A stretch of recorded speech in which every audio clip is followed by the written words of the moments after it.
Hi everyone, I'm going to continue the series of the Daf Yomi here on Ayin Chet of Masechet Bava Metzia. As you can see, at a gorgeous roundabout, and you can see all the flags surrounding me because at the time of recording this happens to be Yom Ha'atzmaut, so Yom Chag Ha'atzmaut, Sameach to everybody in advance. And we're going to learn about a concept, a terminology called the Angaria in today's stuff. What's an Angaria, friends, over here in today's stuff?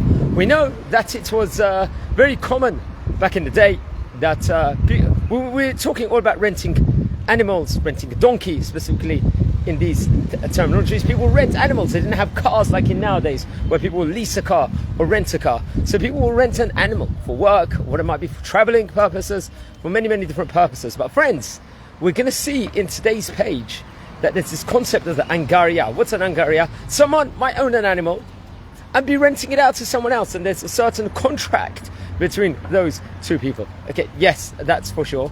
But there could also be a case scenario where the person might be using the animal itself, and then the royalty of that place, the king or the king's servants, might unequivocally demand that this animal, this donkey, which he's, let's say, renting out to someone else or gives to someone else or is using himself, it's now, they need it for public service. It could have done this with people, also with human beings, also not just with animals over here. They could have told the people, no, you need to work, the king needs you, and so on and so forth. But today's stuff, we're going to talk about what's the relationship if, let's say, this animal has been taken for public service, the king needs it.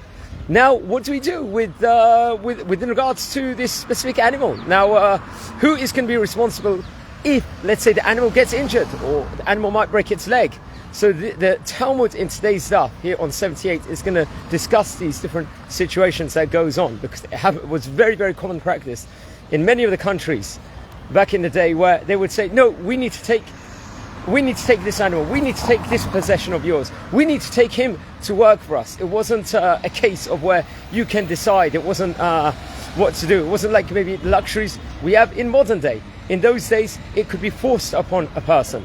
And we see over here the dinim, the laws with regards to what will happen if there'll be an injury. What will happen with a renter over here? He still needs an animal to work with. What's the case scenario? Will he get the animal back or not? How long is the contract for? It's all spoken about in today's laws. And we learned about it. I remember when I was doing my smicha exams, the rabbinic exams, we were learning about the different laws within regards to royalty, that it applies in many, many case scenarios where a royal figure might want a specific item of someone else.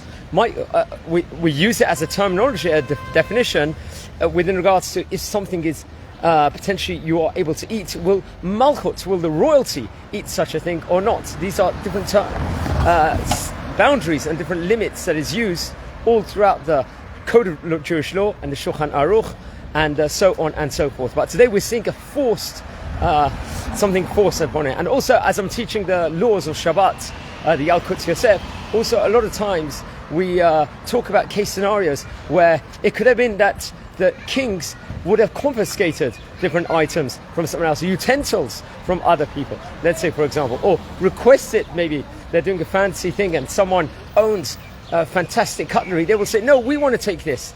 And if it's going to be returned, do you have to re-tobel it? Do you have to re-kasher it? All these different laws within regards to royalty and everything else within regards to confiscation or taking away, or they need it per se for their own service. So very, very interesting. It happens to be Chag Ha'atzmaut at the moment here today. And very, very interesting, very good. I'll leave you some scenes over here in the city of Bet Shemesh. Don't forget, wherever you're going to watch this from, don't forget to smash the subscribe button also. And Chag Ha'atzmaut Sameach to everybody. Enjoy. And enjoy this fantastic day, 76 years.